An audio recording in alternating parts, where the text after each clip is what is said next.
Frank case may go to jury late this afternoon. The Atlanta Constitution, Friday, the 22nd of August, 1913. Page 1. Lawyers' battle will end today, and judge will charge the jury. In first speech for state on Wednesday morning, Frank Hooper scored general conditions at National Pencil Factory, terming Leo Frank a Dr. Jekyll and Mr. Hyde, and explaining how easy it was for people who saw only one side of him to imagine him a paragon of virtue. REUBEN Arnold Brands, Jim Conley, murderer of little Fagin girl, attorney for defense, dwells on horror of convicting man upon purely circumstantial evidence, and cites many instances where such action has resulted in great injustice to the accused. Scores Detective Department unmercifully, and charges they concocted story which Conley told on stand. Unless all calculations are upset, the Frank case should be ready to go to the jury tonight, provided Judge Roan does not decide to postpone his charge until Saturday morning, in which event the case will reach the jury during the forenoon Saturday. After that time, it is all a matter of speculation as to the time the verdict will be returned. It may be turned in a few moments after the jury retires. Again, it may be hours or days. The general opinion is, however, that Frank will know his fate sometime Saturday. Frank Hooper opens for state. Thursday saw the beginning of the big battle of the lawyers to persuade the jury from the evidence introduced of the guilt or innocence for the prisoner. Lawyers' battle will end today, continued from page 1. Frank Hooper, who has been assisting Solicitor Hugh Dorsey, opened for the state shortly after court convened at 9 o'clock. He spoke for over 2 hours, and in conclusion read from many authorities, law governing the application of circumstantial evidence. Mr. Hooper's speech was a calm, dispassionate appeal to the reason of the jury. He prefaced his remarks by stating that the state was not seeking a verdict of guilty unless the defendant was in truth guilty. The state, he said, was merely seeking to find and punish the murderer. He touched on general conditions at the pencil factory and said as a citizen of Atlanta he was by no means proud. He pictured the place as a moral eyesore, and in passing referred to Darley and Schiff and Frank as being responsible for the existence of these conditions.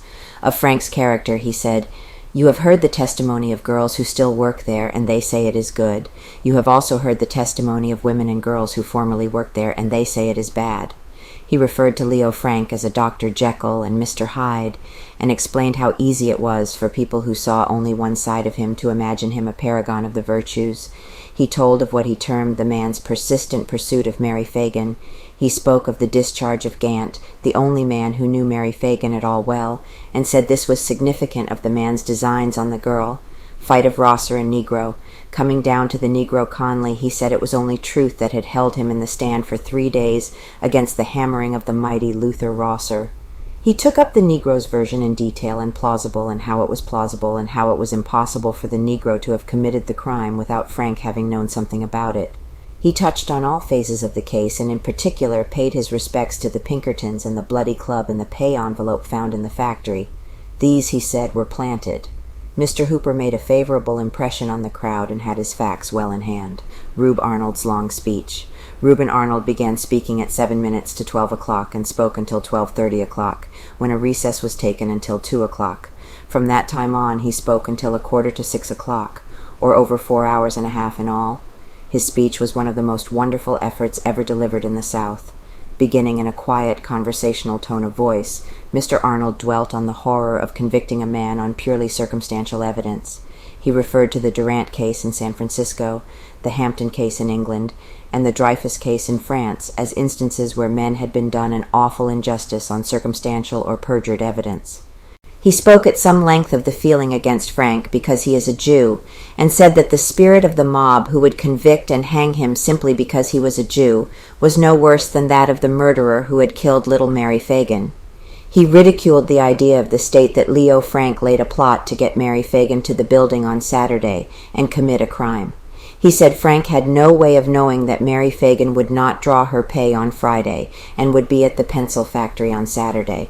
He said the murder of little Mary Fagin was the unreasoning crime of a Negro.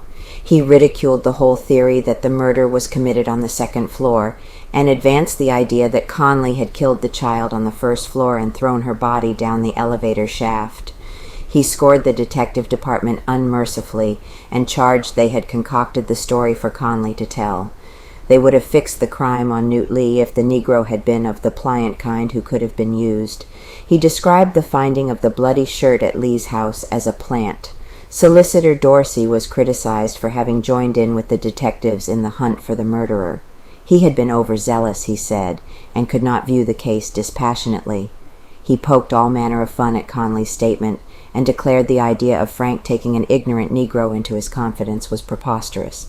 The Negro was simply eyeing to save his neck, he said. Toward the conclusion of his speech, he introduced a chart giving the time of Frank's movements on the day of the murder.